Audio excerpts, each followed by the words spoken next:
where people might pick up their outback mail, get various supplies, center, if you will.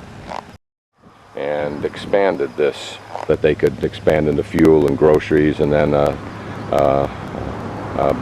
alcohol shop, and then a hotel and accommodations for both camping and just small facilities for living, like what we lived in last night. The resident water buffalo, probably an import from Indonesia, at least early on. This is a young one, and it came from a nearby station or branch, if you will, and apparently is being raised here for whatever reason. The novelty of it all, whatever. And these are all old metal railroad ties that have formed this barricade. There ain't nothing that's getting out of this one. Anyway, when this gets a little bit older, it'll go back to the ranch and probably serve as a draft animal of some sort, which is of course how they're used in Indonesia. It's neat.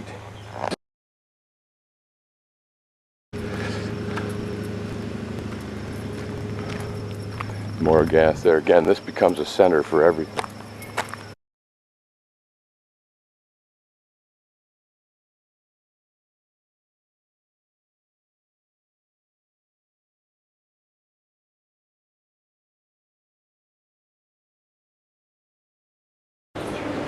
The bar here.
We're on our way to Darwin from Pine Creek now.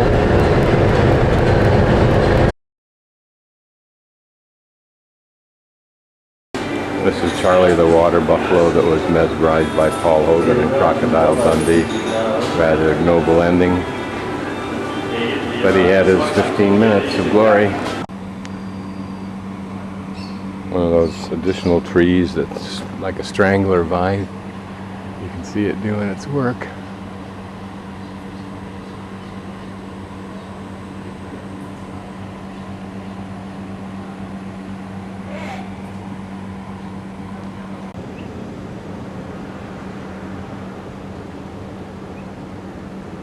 Pretty flowers.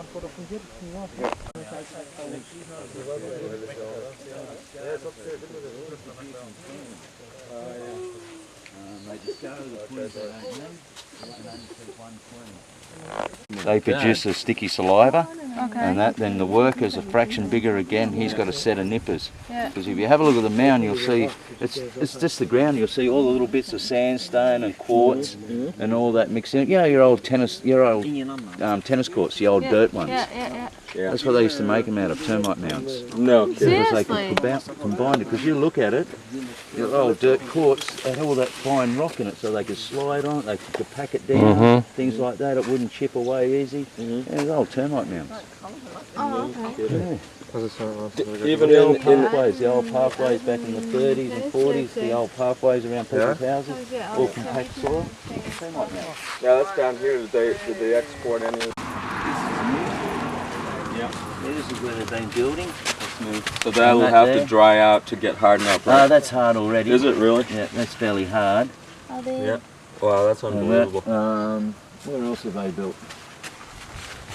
You'll see new areas, you'll actually see where they've brought the soil up and they've built new layers on the outside of it, out like that. So what they'll be doing, they'll actually be in there, closing massive chambers off to stop these fellas from going any further inside the mound. So, boy, it takes a lot of the little termites to fight off the ants. Yeah. But there's more of them anyway. Piece of this, yeah, they go. On the outside. and you've got the termites on the inside. Well, those ants normally live in the ground. Yeah. Right? Wow. Termites build these mounds.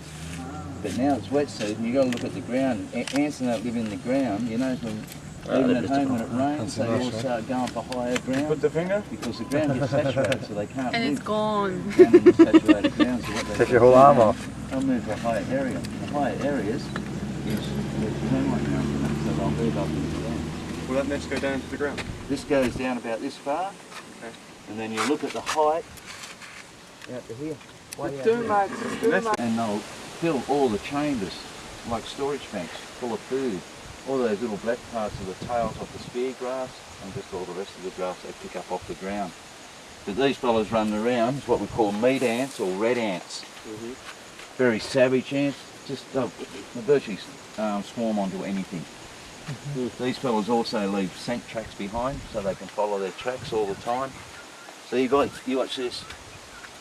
See that there? That's a chamber underneath.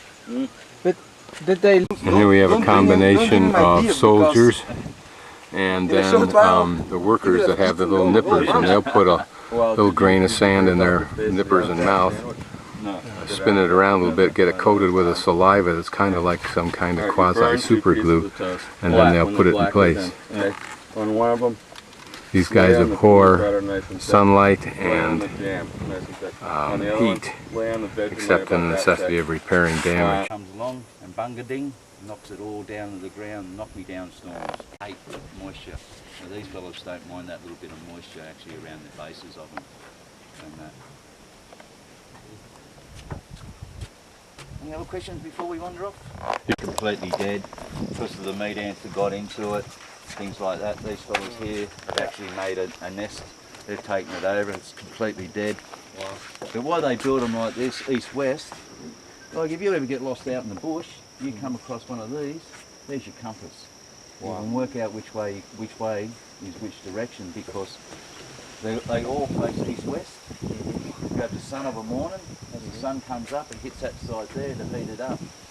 At that time of the day, all those termites are on this side, on the shaded side. And when the sun comes over, because the sun sets in the west, it's hitting this western side, all those ants will move back over the east side. So you've got south there, and you've got north there. Right. So it's like a compass. Then of a night time, because the temperatures, because it's been black soil holds the heat. By the end of the day, when the sun goes down, they'll move all to the middle of the nest, because that's where the heat is being captured today, but by being warmed up on both sides of the nest. So it's one temperature in the middle, they'll all congregate in there, then when the sun starts coming on, they'll move over, because the morning sun will heat up that side fairly quick, so they quickly come over here. To dry all of this wild sorghum grass, I think it's called, or spear grass, it dies off, flattens out, and these termite mounds can be seen for the next 25 kilometers to the left.